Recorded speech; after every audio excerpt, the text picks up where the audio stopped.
Hi guys, मेरा नाम है रंजीत। आप सबका ट्यूशन रॉक्स चैनल में स्वागत है। मैं इस वीडियो में कुछ ऐसी चीजें बताना चाहता हूं जो बहुत सारे जो चेंजेस हुए हैं सीबीएसई के सैम्पल पेपर में, तो किस तरह से उसको हैंडल करना है, किस तरह से उसको प्रिपरेशन करना है, मैं सारी चीजें डिटेल में डिस्कस करूंगा। क्योंकि रिसेंटली सीबीएसई ने रिलीज किया था सैम्पल पेपर सारे सब्जेक्ट्स के लिए। मैं उसका एक एक करके डिस्कस करूंगा। स्पेशली फर्स्ट हम मैथ्स में डील करते हैं और मैथ्स में मैं आपको बताऊंगा क्या क्या चेंजेस हुए हैं और किस तरह से हम उसको प्रिपेयर कर सकते हैं, ताकि कुछ और भी ऐसे ही इस तरह के क्वेश्चन पेपर अगर सॉल्व करेंगे तो हम अच्छे तरीके से एक बोर्ड एग्जाम लिख सकते हैं। तो ज्यादा टाइम ना वेस्ट करके चलिए शुरू करते हैं। तो चलिए गाइस शुरू करते हैं हम लोग। ये मैं क्रोम पे आ गया हूँ यहाँ पे। अब मैं यहाँ पे डालूँगा CBSE question paper sample paper 2020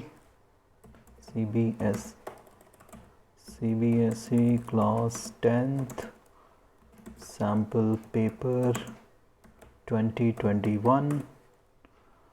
तो आपको इस लिंक में जाना होगा cbseacademic.nic.in क्लास 10th। इस पर क्लिक करिए तो यहाँ पे आपको आ जाएगा sample question paper and marking scheme.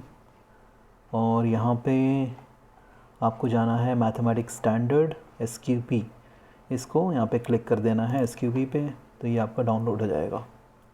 Yes, और ये नेक्स्ट वाला है marking scheme. This is the marking scheme, तो इस पर भी क्लिक कर दीजिए तो ये भी डाउनलोड हो जाएगा। तो चलिए आप देखते हैं यहाँ पे क्वेश्चन पेपर में या क्वेश्चन पेपर कैसा है इस बार का, और हम कंपेयर करेंगे पुराने लास्ट ईयर के क्वेश्चन पेपर में क्या डिफरेंसेस हैं। तो ये देखते हैं, मैं लास्ट ईयर वाला क्वेश्चन पेपर भी खोल देता हूँ यहाँ पे।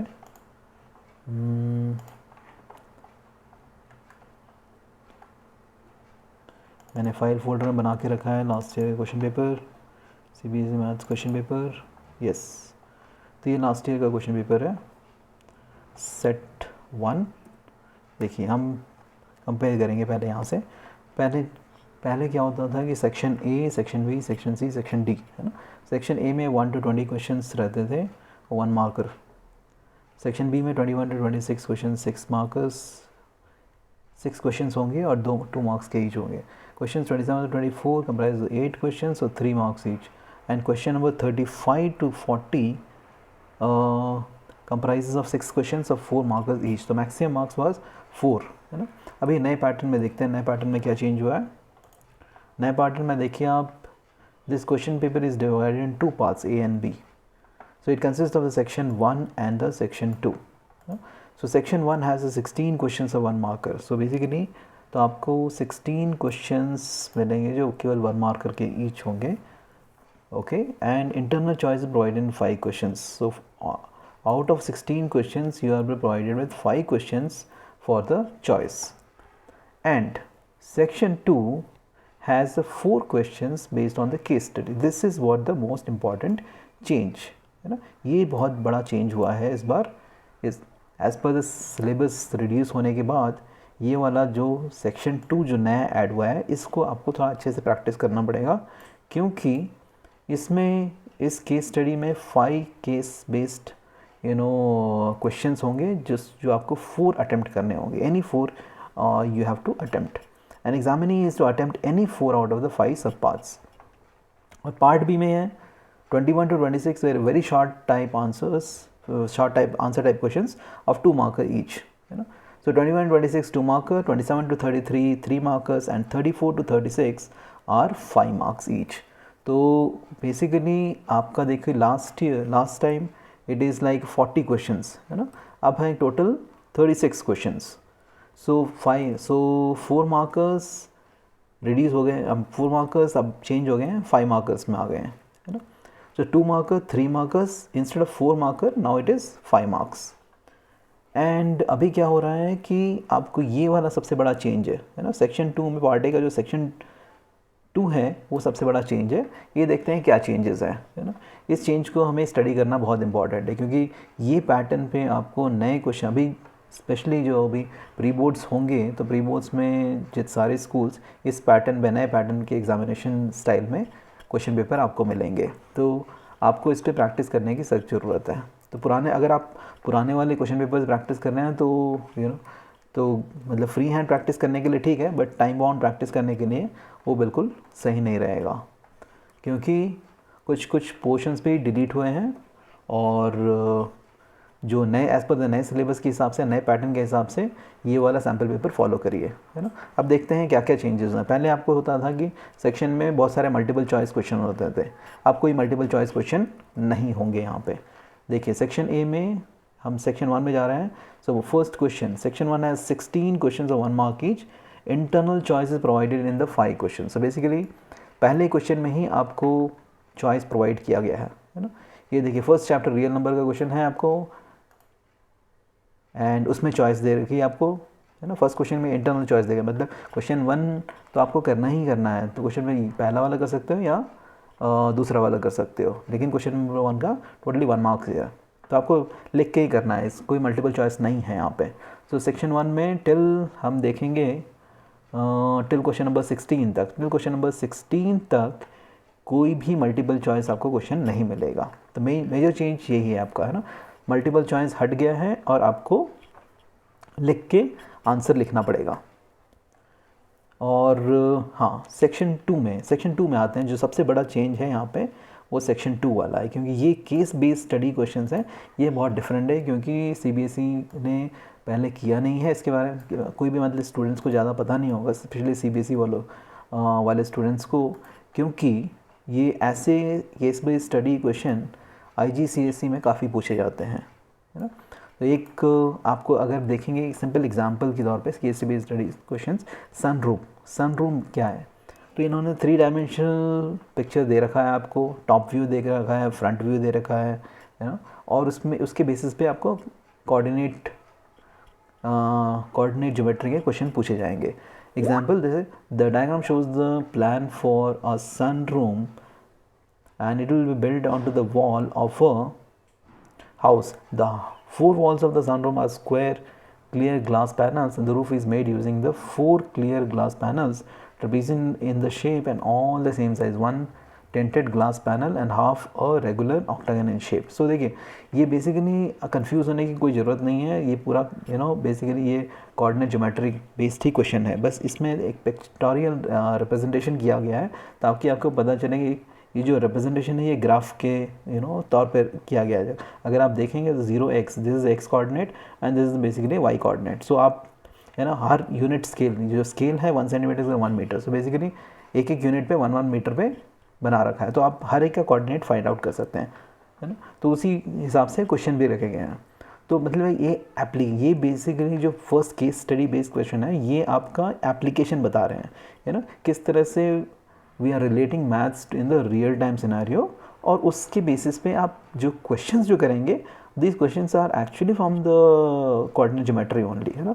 ऐसा कोई डिफरेंट क्वेश्चन है नहीं। अगर क्वेश्चन देखा जाए तो ये क्वेश्चंस आपने किए हुए हैं, है ना, एग्जाम्पल, बस फ़र्क इतना है कि ये एप्लीकेशन बना दिया, पहले एप्लीकेशन दे दिया है, उसके कॉन्टेक्स्ट में सारे क्वेश्चंस लिखे गए हैं। जैसे find the mid point of the segment joining the segment points J6,17 and 9,16, तो इन्हें कोऑर्डिनेट्स दे रखा है आपको।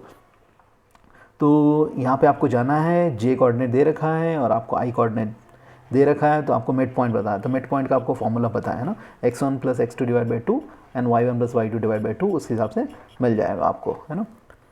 Similarly top view distance formula, so ये डिस्टेंस फार्मूला भी आपने पढ़ा हुआ है, डिस्टेंस फार्मूला कोई डिफरेंस नहीं है यहाँ पे, क्वेश्चंस वाइज आपको कोई डिफरेंस नहीं मिलेगा, बट ओनली थिंग इज़ बस कंफ्यूज नहीं होना है कि एप्लीकेशन बेस्ड से, अगर एप्लीकेशन बेस्ड क्वेश्चन है तो क्वेश्चन उसके कॉन्टेक्स्ट में होगा, बट जो सॉल्व करने का जो तरीका है वो हमेशा सेम ही रहेगा, है ना। Let's go to the next question, case based study 2, है ना। इस केस में क्या हो रहा है, the scale factor and similarity, या स्केल फैक्टर थोड़ा एक नया चीज़ आ जाता होगा, क्योंकि ये टर्मिनोलॉजी सेम ही है। Scale factor is not different. Basically scale factor अगर आपने सिमिलर ट्रायंगल में पढ़ा हुआ है तो स्केल फैक्टर जो ratio of the corresponding side same रहती है, तो उस रेशियो जब निकालते हो तो वो बेसिकली स्केल फैक्टर बन जाता है ना। तो क्योंकि सिमिलर ट्रायंगल में क्या स्पेशली लेंथ के लिए ही आप मेजर करते हो ना, करस्पॉन्डिंग लेंथ को मेजर करते हो, तो लेंथ का जो होता है, जब लेंथ टू लेंथ ले रहे हो तो that becomes a scale factor, है ना। तो इसमें जो पहले केस स्टडी बेस्ड 2 क्वेश्चन में इन्होंने एक्सप्लेन करके रखा है यहाँ पे, अगर आप देखोगे scale factor in length in image by corresponding length in the object. तो ये बेसिकली क्या बना है, वो स्केल फैक्टर बना, ये एक नया टर्मिनोलॉजी बना दिया है। अगर आपको फैमिली नहीं होंगे तो मतलब इस केस में, इस एप्लीकेशन में आपको पता चल जाएगा क्या है, बट जो कॉन्टेक्स्ट जो मेथड है वो सेम ही रहेगा। देखिए फिर यहाँ पे ये है ट्रांसलेशन। सो बेसिकली जो ट्रायंगल है उसको किस तरह से ट्रांसलेट किया गया है, किस तरह रोटेट किया है, तो कोऑर्डिनेट किस तरह से चेंज होंगे, तो वो बताया गया आपको रोटेशन और turn. Similarly reflection of the flip, ये एक वाई एक्सिस पे आपका रिफ्लेक्शन देखोगे, रिफ्लेक्शन किस तरह होगा, है ना। तो लेकिन ये जो केस स्टडी जो बता रहे हैं, जो एप्लीकेशन बेस्ड क्वेश्चंस दे रहे हैं, वो आपके जो क्वेश्चंस आएंगे वो सिमिलर पैटर्न्स में ही होंगे। जैसे सिमिलर ट्रायंगल्स में जो आपने थ्योरम पढ़ा हुआ है उसी थ्योरम पे बेस्ड है, बस वो थ्योरम को हमने एक एप्लीकेशन में एनालॉजी के तरीके से उसको represent किया हुआ है ना। The model of the boat is made on the scale of 1:4. The model is 120 cm long and the full size of the boat has the width of 60 cm. What is the width of the scale model? देखो अगर देखा जाए instead of similar triangle यहाँ आ गया similar boats आ गए, ज़्यादा कोई difference नहीं है। Instead of triangle become the boat, तो आपका फंडामेंटल सेम होना चाहिए। The ratio of the corresponding sides has to be the same, है ना। तो 1:4 भी दिखा रखा है, मॉडल को 120 सेंटीमीटर लेंथ दे रखा है, विड्थ दे रखा है 60 centimetre. What is width of the scale? तो बेसिकली आपको सेम करना है, width to the model of the width to the actual width ratio हमेशा 1:4 रहेगा। तो उस हिसाब से आपको सॉल्व करना है। सेकेंड है same question, what will be the effect of similarity of any 2 polygons, है ना। तो ये थोड़ा मतलब ये जो क्वेश्चन है ये थोड़ा थियोरेटिकल बेस्ड क्वेश्चन है। इसमें थोड़ा आपको ध्यान से देखना पड़ेगा, क्योंकि जब सिमिलैरिटी का जो क्वेश्चन होता है, क्योंकि पॉलीगन्स में होता है, वो जब ये जो क्वेश्चन है इस बेसिस पे आ रहा है। देखिए आप यहाँ पे जो फ्लिप कर रहे हैं, हम ट्रांसलेशन कर रहे हैं, यहाँ पे जो रिफ्लेक्शन कर रहे हैं, तो ये रिफ्लेक्शन जो है वो सेम साइज़ के होंगे कि नहीं होगा, है ना। मिरर इमेज होगा कि नहीं होगा, तो रिफ्लेक्शन में जनरली मिरर इमेज नहीं होता है ना। बेसिकली इसमें सिमिलैरिटीज़ के अगर 2 पॉलीगन्स को सिमिलर हैं तो मिरर इमेज नहीं हो, क्योंकि साइज़ डिफर हो जाता है, तो मिरर इमेज नहीं होता है वो।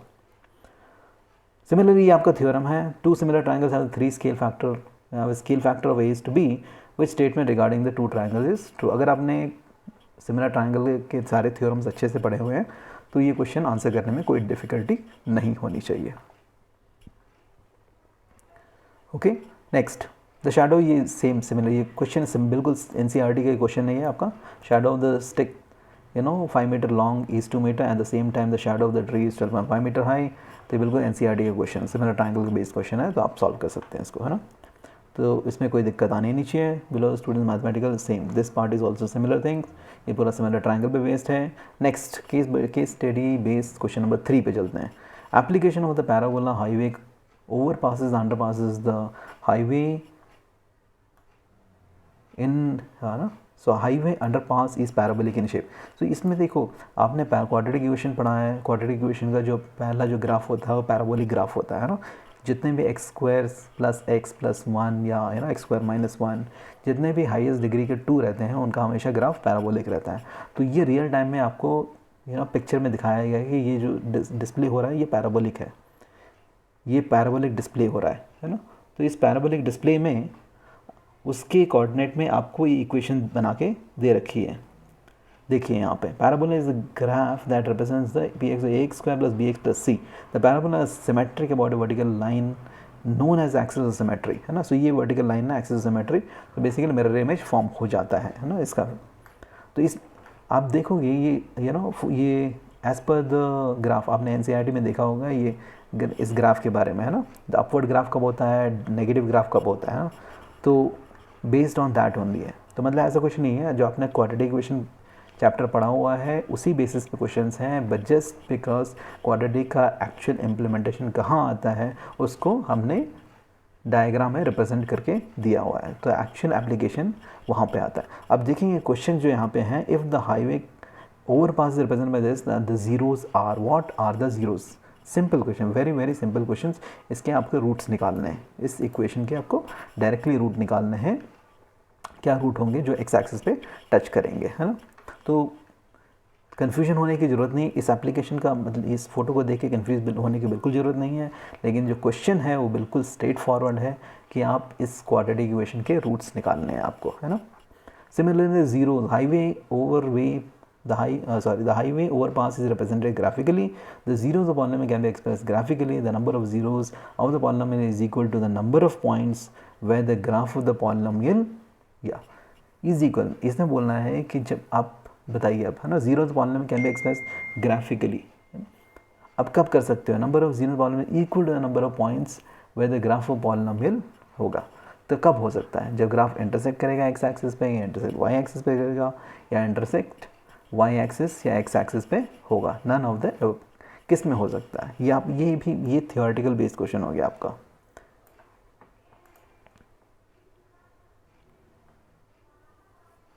है ना। तो ये सिंपल क्वेश्चंस हैं। तो ये बेसिकली जीरो समय से आपको याद होना चाहिए कि हमेशा एक्स एक्सिस पे इंटरसेक्ट करता है। तो नंबर ऑफ जीरोस अगर पॉलिनोमियल के क्वाड्रेटिक के दो इक्वेशन है तो आंसर भी दो जीरोस हैं तो दोनों इंटरसेक्ट करेंगे एक्स एक्सिस पे, है ना। ये आपको पता होना चाहिए। The graph of quadrilateral polynomial किस तरह होगा ये सब पता है आपको, क्लियर पता है, कोई डिफरेंट क्वेश्चन नहीं दिया गया है इसमें। हाँ, ये सिंपल क्वेश्चन है, represented highway under construction, instead of giving आपको पैराबोलिक इक्वेशन, इसने बस सिंपल दे दिया है हाईवे अंडरपास, है ना। तो बेसिकली आपको क्वाड्रेटिक इक्वेशन का एप्लीकेशन दे दिया है, ट्रांसलेटेड टू हाईवे अंडरपास। एक जीरो दे रखा है 6 and sum of the zero is 0। तो basically your funda should be remain the same कि sum of the zeros and the product of the zero. अगर सम ऑफ द जीरो पता है, product of zero पता है, तो आप quadratic equation निकाल सकते हैं, है ना। Next, case study based 4। Now ये तो डायरेक्टली अब देखिए, the stop 100 metre race, stop watch was use to find the time and it took the group of students to run 100 metre. So इसमें देखिए डायरेक्टली दिख रहा है हमें कि ये स्टैटिस्टिक्स का क्वेश्चन है ना। तो group of students are allowed to run for 100 metre. जब 100 मीटर रन कर रहे हैं तो इनके measurement, number of students 8 student they take, इन्होंने 0 to 20 सेकेंड्स में कंप्लीट किया, 10 स्टूडेंट में 20 to 40 सेकेंड्स में, 13 student 40 to 60 seconds, 6 student 60 to 80 seconds, 3 student 680 to 100 seconds में। देखो ये क्लियर कट स्टैटिस्टिक्स का क्वेश्चंस है ना। बस उसका एप्लीकेशन किस तरह किया है, ये सारे ग्रुप ऑफ स्टूडेंट्स ये रन कर रहे हैं, है ना, 100 मीटर की रेस कर रहे हैं, और सबके टाइम पीरियड हमने नोट किया है कि मतलब 0 to 20 सेकेंड्स में कितने स्टूडेंट्स ने कंप्लीट किया, 20 to 40 सेकेंड्स में कितने स्टूडेंट ने कंप्लीट किया। ये एक्चुअली रियल टाइम उसको पिक्चर लुक दे दिया है। Next, estimate the mean time taken by the student to finish. ये मीन पूछ रहा है, डायरेक्टली मीन फॉर्मूला अप्लाई कर दीजिए, है ना। Next, what will be the upper limit of the model class. First model class निकालना पड़ेगा आपको। अगर आपने पूरा पता है आपको कि मॉडल क्लास क्या होता है, मोड क्या होता है मैक्सिमम फ्रीक्वेंसी वाला, तो उस फ्रीक्वेंसी में चाहिए, उस क्लास में उस क्लास का अपर लिमिट बता दीजिए, है ना। Next, the construction the cumulative frequency table is useful in determine. ये देखिए थियोरेटिकल क्वेश्चन आया, तो हर एक चीज़ में एक थियोरेटिकल क्वेश्चन होगा और बाकी न्यूमेरिकल्स टाइप के क्वेश्चन होंगे। तो 5 क्वेश्चंस में आपको 4 ही करने होंगे, तो 5 चॉइस दिए होंगे, उसमें से केवल 4 ही करने होंगे। तो ये आपको पता होना चाहिए। अगर आपने स्टैटिस्टिक्स चैप्टर अच्छे से पढ़ा हुआ है तो आप बता सकते हो कि क्यूमुलेटिव फ्रीक्वेंसी किस लिए निकालते हैं ना, क्या किस लिए यूज़फुल हो सकता है हमारा, है ना। क्या हम क्यूमुलेटिव फ्रीक्वेंसी मीन निकालते हैं, मेडियन निकालते हैं, मोड निकालते हैं, क्या चीज़ निकलता है, आप उसे बता सकते हैं, है ना, easily. Okay, next, the sum of the lower limits of the maiden class and the model class is। ये क्वेश्चन जो आ रहा है, sum of the lower limits of median class and modal class, ये आपका डायरेक्टली इस table से related है। इस टेबल में आपको निकालना है मीन क्लास, मेडियन क्लास, है ना। How many students finish the race within the 1 minute, यानी 60 सेकेंड्स के अंदर कितने लोगों ने स्टूडेंट किया। तो अब अगेन ये क्यूमुलेटिव फ्रीक्वेंसी का क्वेश्चन आ रहा है, तो अगेन आपको टेबल में जाना है यहाँ पे और इस टेबल से फाइंड आउट करना है answer, correct. And part B तो ज़्यादा डिफरेंस नहीं है, 2 मार्क्स क्वेश्चन पहले भी आते थे, अभी भी 2 मार्क्स के क्वेश्चन आ रहे हैं, कोई डिफरेंस नहीं है 2 मार्कर में। तो चलिए, बहुत सिंपल क्वेश्चन हैं 2 मार्कर के, कोई दिक्कत नहीं होनी चाहिए यहाँ पे। और यहाँ पे 3 मार्कर के क्वेश्चन आ गए। 3 मार्कर में इंपॉर्टेंट, पहले भी 3 मार्कर्स थे, अभी भी 3 मार्कर्स हैं, कोई ज़्यादा डिफरेंस नहीं है इसमें भी। तो 3 मार्कर में सेम ही क्वेश्चन, मतलब डिफरेंट क्वेश्चन है, बट इसमें ज़्यादा कोई पैटर्न चेंज नहीं हुआ। सेक्शन 5 में जो चेंज, सेक्शन 5 में जो नहीं है, हाँ सेक्शन 5 ये थोड़ा गलत है यहाँ पे, टिल 33, सो 34 क्वेश्चन से 34th क्वेश्चन ऑनवर्ड्स ये 5 मार्क करके स्टार्ट हो जाते हैं। तो आपको कितने 3 क्वेश्चंस मिलेंगे जो 5 मार्क करके ईच होता है, और 5 मार्क में आपको एक चॉइस मिलता है ना, कुछ भी हो सकता है। जैसे यहाँ पे 2 palm trees each height of standing opposite to each other, ये आपका एप्लीकेशन ऑफ ट्रिगोमेट्री का क्वेश्चन आ गया है। अगर ये भी एप्लीकेशन, तो बेसिकली जो आप देखोगे एप्लीकेशन ऑफ ट्रिगोमेट्री के 2 चॉइसेस दे रखे हैं आपको, इसमें कोई एक अटेम्प्ट करना है आपको, है ना। नेक्स्ट है what is flowing through the cylindrical pipe of the internal diameter दे रखा है, सिलेंड्रिकल बेस दे रखा है, by how much will water will rise, again आपका सरफेस एरिया वॉल्यूम का क्वेश्चन आ गया है यहाँ पे। अगर आपको फॉर्मूला पता है तो डायरेक्टली इम्प्लीमेंट कर सकते हैं। Motor boat covers a distance of 16 kilometre upstream, downstream वाला क्वेश्चन, लीनियर इक्वेशन 2 वेरिएबल्स आराम से आप कर सकते हैं। तो बेसिकली जो हमें जो सीखना है वो सीखना है हमें ये पार्ट 2 वाला ऑप्शंस है ना, part 2 case based study questions. So case based study questions हमें ज़्यादा करने हैं क्योंकि यही मेजर चेंज हुआ है इस बार के 2021 के एग्जामिनेशंस में आने वाले हैं। तो हमें we should focus more on the section 2 case based study question, क्योंकि जो आप अगर प्रैक्टिस करोगे तो ऐसे क्वेश्चंस ज़्यादा प्रैक्टिस करना है। तो ऐसे क्वेश्चंस के लिए मैंने 3 से 4 सैम्पल पेपर मैंने अपलोड कर रखे हैं tuitionrocks.com साइट पे, और आप वहाँ पे जाके डाउनलोड कर सकते हैं और उसको प्रैक्टिस कर सकते हैं। मैंने दोनों क्वेश्चन पेपर और मार्किंग स्कीम दोनों ही अपलोड करके रखे हुए हैं। आप वहाँ पे जाइए और उसको प्रैक्टिस करिए। अब उसको प्रैक्टिस करिए, अगर कोई भी क्वेश्चंस हो डायरेक्टली आप कमेंट सेक्शन में लिख दीजिए, मैं उसको आंसर करने की पूरी कोशिश करूँगा। तो ये है ना, ये कुछ मेजर चेंजेस हुए हैं, और हमेशा टाइम का ख्याल रखिए, क्योंकि 3 घंटे का ही टाइम मिलेगा आपको। 3 घंटे में आपको फिनिश करना है पेपर। 80 मार्क्स का क्वेश्चन है। जनरली मैंने देखा है कि केस बेस्ड स्टडी क्वेश्चंस अगर आप पहली बार कर रहे हैं तो टाइम कंज्यूमिंग होता है, तो उसको पहले प्रैक्टिस की सख्त ज़रूरत है। थोड़ा प्रैक्टिस करेंगे तो हो जाएगा, है ना, परेशान होने की कोई ज़रूरत नहीं है। 3-4 क्वेश्चन पेपर अगर आप सॉल्व करेंगे based on the case based study questions, तो कोई भी दिक्कत नहीं होगी। स्मूथ वे में आपकी प्रैक्टिस अच्छी रहेगी। और अगर कोई भी दिक्कत हो अंडरस्टैंड करने में आप उनसे क्वेश्चन पूछ सकते हैं। बट मेरा मेन एम था कि आपको बता दूं कि क्या क्या जो चेंजेस हुए हैं, मेजर चेंजेस, जिस पे आप फोकस करके प्रैक्टिस कर सकते हैं। बाकी तो सेम रहेगा। मतलब अगर आप 3 आवर्स का टाइम सेट करके प्रैक्टिस पुराने क्वेश्चन पेपर कर रहे हैं तो उसमें आपको फ़ायदा नहीं होगा, क्योंकि क्वेश्चंस करने के लिए ठीक है वो क्वेश्चन आ सकते हैं कैसे, बट ये जो केस बेस्ड स्टडी क्वेश्चन है ये टोटली न्यू होंगे आपके लिए, है ना। ये इसमें घबराने वाली बात नहीं है। बस 1-2 प्रैक्टिस कर लेंगे तो बस मेथड पता चल जाएगा, द वे किस तरह से फ्रेम किया गया क्वेश्चन वो भी पता चल जाएगा, है ना। अगर आपको फॉर्मूलाज पता है और किस तरह से अप्लाई करना है तो कोई भी दिक्कत नहीं होगी। तो चलिए गाइस, मैं आशा करता हूँ ये आपको वीडियो पसंद आया होगा। आप शेयर करिए वीडियो को और इसी चैनल पे बने रहिए। मैं ऐसे ही टिप्स और ट्रिक्स के सारे एग्जामिनेशन पर्सपेक्टिव पे पूरा वीडियो लाता रहूँगा और आपकी प्रिपरेशन अच्छी रहेगी। तो चलिए, टेक केयर, बाय बाय।